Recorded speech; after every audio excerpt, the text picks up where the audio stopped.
አፓርትመንቶች በቦምብ ተደበደቡ። በመቶዎች የሚቆጠሩ ንጹሃን ሩሳውያን በቤታቸው ውስጥ ሞቱ። ይህ ክስተት መላው ሀገር በድንጋጤ አናወጠው። ፑቲን ወዲያውኑ በቴሌቪዥን ቀርቦ ይህንን ያደረጉት የቼቼንያ አማጽያን ናቸው ብሎ ነጀለ። ዛሬም ድረስ ብዙ የታሪክ ተመራማሪዎችና የደህንነት ባለሙያዎች ቦምቡን ያፈነዳው ፑቲን ራሱ ነው ብለው ቢጠራጠሩም በወቅቱ ግን ፑቲን ይህንን አጋጣሚ ተጠቅሞ ወደ ቼቼንያ ጦርነት አወጀ።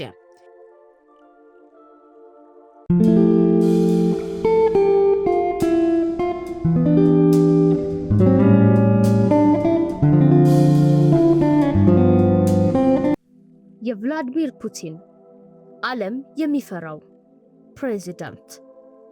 የቭላዲሚር ፑቲን ታሪክ የሚጀምረው በድህነትና በጭካኔ በተሞላው የድህረ ሁለተኛው የዓለም ጦርነት ሌኒንግራድ የዛሬዋ ሴንት ፒተርስበርግ ውስጥ ነው። ፑቲን ያደገው ኮሙናል አፓርትመንት በሚባሉ ብዙ ቤተሰቦች በአንድ ላይ በሚታጎሩባቸው ጠባብ ቤቶች ውስጥ ነበረ። በልጅነቱ በነበረው ቁመት አጭርና ደካማ ቢሆንም በውስጡ ግን እንደ እሳት የሚነድ ቁጣና አለ ነበረው። አንድ ሰው ሊመታ እንደሆነ ካወቅ ቀድመ መምታት አለብህ የሚለው የጎዳና ላይ መማሪያ የተማረው ገና በልጅነቱ ነው። ይህ መመሪያ ዛሬም ድረስ የፑቲን የፖለቲካ ፍልስፍና ዋና ምሰሶ ነው። ፑቲን ገና ታዳጊ ያለ አንድ ትልቅ ህልም ነበረው። እሱም የሶቪየት ህብረትን የደህንነት መሳሪያ ቤት ወይንም ደግሞ ኬጂቢ አባል መሆን። ለፑቲን ኬጂቢ ማለት የአንድ ሀገር ዝምተኛ ኃይል ዓለምን የሚቆጣጠር ሚስጥራዊ እጅ ማለት ነበረ። አንድ ሰላይ 100 ጦር ሰራዊት የማይሰራውን ስራ ይሰራል የሚለውም እምነት አንግቦ የኬጂቢን ቢሮ ደጃፍ ደጋግሞ አንኳኳ። በመጨረሻም ህልሙ ተሳክቶ ስልጠናውን ሲያጠናቅቅ ወደ ምስራቅ ጀርመን ተላከ። እዚያ ሆኖ የሶቪየትን ጥቅም ለማስጠበቅ በሚስጥር ሲሰራ በ1989 የበርሊን ግንብ ወደቀ። ፑቲን በአይኑ ያየው ያ ታላቅ ግዛት ዩኤስኤስአር እንደ ካርታ ቤት ሲፈርስ በውስጡ ጥልቅ የሆነ ቂምና በቀል ተጸነሰ።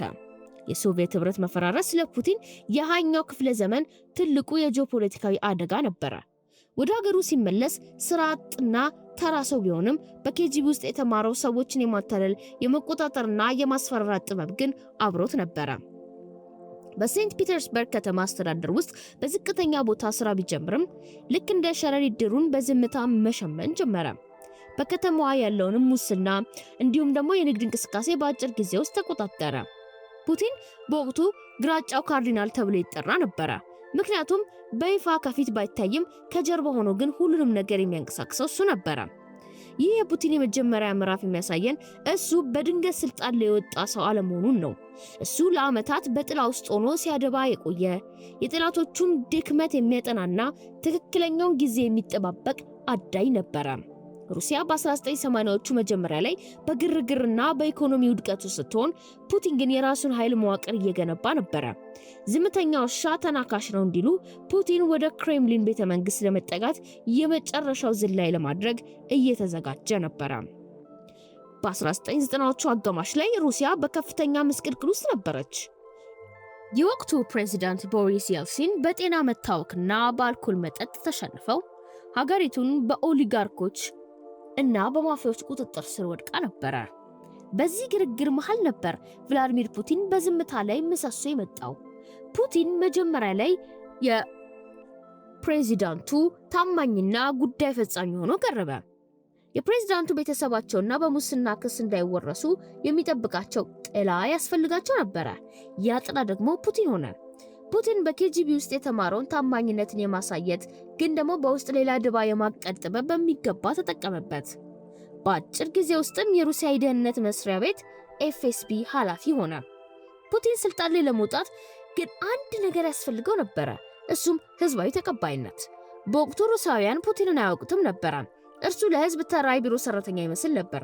ነገር ግን እንደ አውሮፓውያን አቆጣጠር በ1999 አንድ አስፈሪ ክስተት ተከሰተ። በሞስኮና በሌሎች ከተሞች ውስጥ የሚገኙ የመኖሪያ አፓርትመንቶች በቦምብ ተደበደቡ። በመቶዎች የሚቆጠሩ ንጹሃን ሩሳውያን በቤታቸው ውስጥ ሞቱ። ይህ ክስተት መላው ሀገር በድንጋጤ አናወጠው። ፑቲን ወዲያውኑ በቴሌቪዥን ቀርቦ ይህንን ያደረጉት የቼቼንያ አማጽያን ናቸው ብሎ ነጀለ። ዛሬም ድረስ ብዙ የታሪክ ተመራማሪዎችና የደህንነት ባለሙያዎች ቦምቡን ያፈነዳው ፑቲን ራሱ ነው ብለው ቢጠራጠሩም በወቅቱ ግን ፑቲን ይህንን አጋጣሚ ተጠቅሞ ወደ ቼቼንያ ጦርነት አወጀ። ይህ የቼቼንያ ጦርነት የፑቲን የደም ጥምቀት ነበረ።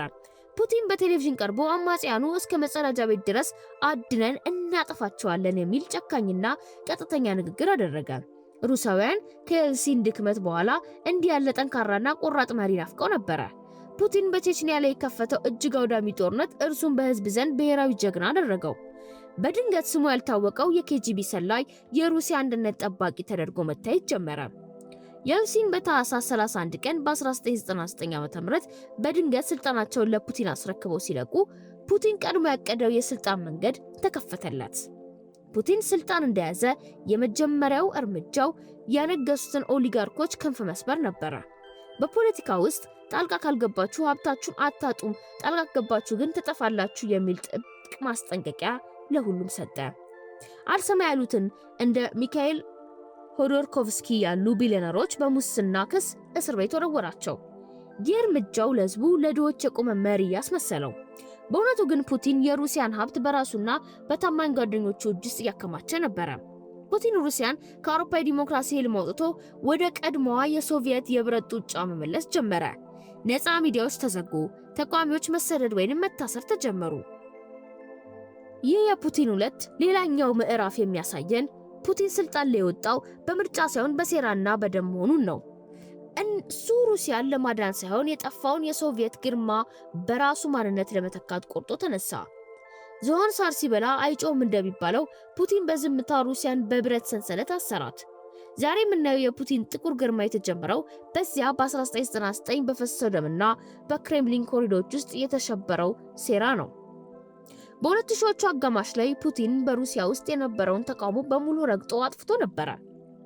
አሁን የፈለገው ነገር ቢኖር ሩሲያን በዓለም መድረክ ላይ ወደ ነበረችበት የግዛቱ ከፍታ መመለስና በምዕራባውያን ዘንድ የሚፈራ መሪ መሆን ነው። ፑቲን የዲሞክራሲን ጭንብል አውልቆ መጣል ጀመረ።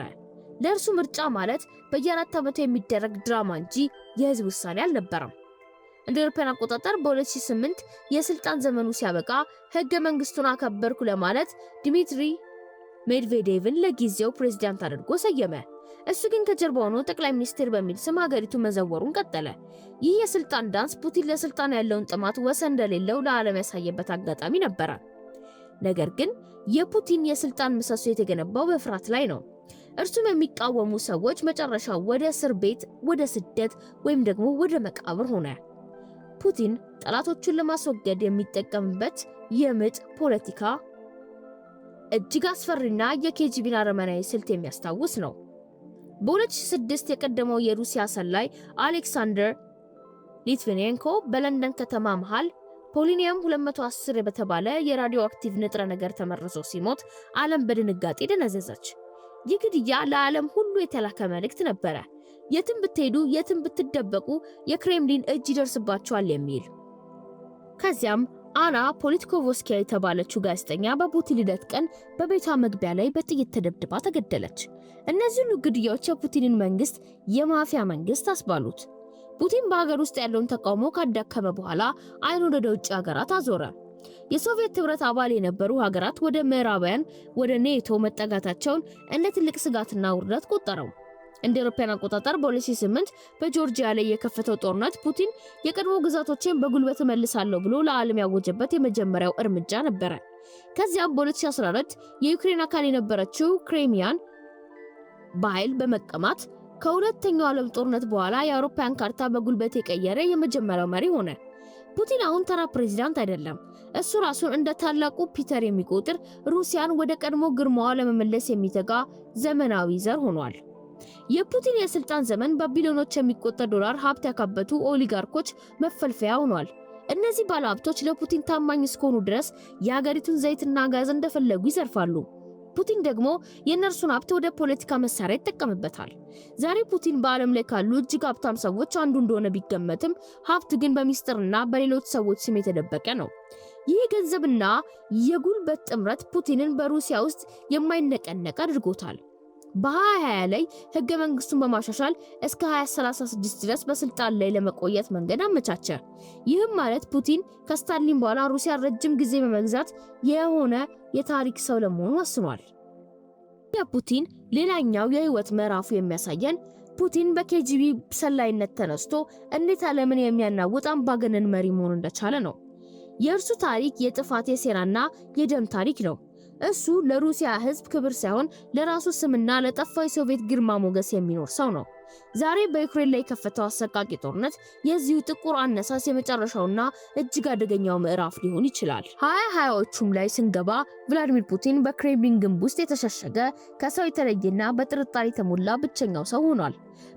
በኬጂቢ ውስጥ ያሳለፈው ዘመን ለሰዎች እንዳይታመን አድርጎታል። እንዲያውም በኮቪድ-19 ወቅት ፑቲን ከማንም ጋር እንደማይገናኝ ሲያገኙት የሚመጡም ሰዎች መሪዎች በረጅሙ ጠረጴዛ ማዶ እንዲቀመጡ ማድረጉ የእርሱን የስነ ልቦና ስብራትና ፍርሃት ለዓለም ያሳየ ነበር።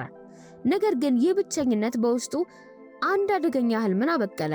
እሱም ሩሲያን እንደ ቀድሞ ታላቅ ሩሲያ ግዛት በታሪክ መዝገብ ላይ በደሙ መጻፍ የሚል ነበር። የካቲት 24 2022 ፑቲን በዩክሬን ላይ የከፈተው ወረራ የዚህ ጥቁር ህልም መደምደሚያ ሊሆን ይችላል። ፑቲን ዩክሬንን በአንድ ሳምንት ውስጥ እቆጣጠራለሁ ብሎ ቢያስብም ጦርነቱ ግን የሩሲያን ወታደራዊ ድክመትና የእርሱን ፖለቲካዊ ስህተት አጋለጠ። ፑቲን ዩክሬንን ሀገር አይደለችም ብሎ ቢሳለቅም ዛሬ ግን ያቺ ሀገር የፑቲን የስልጣን ማብቂያ ምልክት እየሆነች ትገኛለች። ይህ ጦርነት ፑቲን ከስልታዊ መሪነት ወደ ጦር ወንጀለኛነት የተሸጋገረበት የታሪክ ምዕራፍ ነው። ዓለም አቀፉ የወንጀለኞች ፍርድ ቤት ICC በእርሱ ላይ የቁጥጥር ትዕዛዝ ማውጣቱ ፑቲን አሁን በገዛ ሀገሩና በጥቂት ወዳጅ ሀገራት ውስጥ የታሰረ እስረኛ መሆኑን ያሳያል። የፑቲን ጥቁር ውርስ ለሩሲያ ህዝብም ቢሆን መራራ ነው። ፑቲን ሲነሳ ሩሲያን ኩራት አጎናጽፋታለሁ ብሎ ነበር። ዛሬ ግን ሩሲያን ከዓለም አቀፍ ኢኮኖሚ ያገለለች፣ ወጣቶቿን በጦርነት አውድማ የነገበረችና ነፃነቷን ያጣች ሀገር አድርጎታል። እንደ አሌክሲ ናቫልኒ የተባሉ ተቃዋሚ መሪዎች በእስር ቤት እንዲሞቱ ማድረጉ ፑቲን ለስልጣኑ ሲል ማንኛውንም መስዋዕትነት እንደሚከፍል ያሳያል። እሱ ግን አሁንም የሚኖረው ለሀገሩ ሳይሆን ለራሱ የግል ታሪክ ምስል ነው ደግሞ ብዙዎች ይላሉ።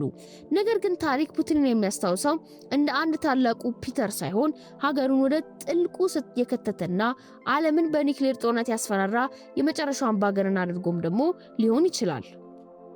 ዛሬ ፑቲን በክሬምሊን ውስጥ ሆኖ ቀጣዩን እርምጃ እያሰላሰለ ነው።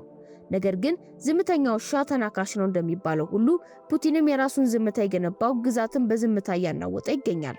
የፑቲን አነሳስ በጥቁር ሴራ እንደተጀመረ ሁሉ በታሪክ መዝገብ ላይ ጥቁር ጠባሳ ጥሎ እንደሚያልፍ ጥርጥር ብዙዎች የላቸውም። ፑቲን የሩሲያ አዳኝ ተደርጎ ቀርቦ ነበር። ነገር ግን መጨረሻው የሩሲያ መከራ ሆኖ ሊያበቃም ደግሞ ይችላል።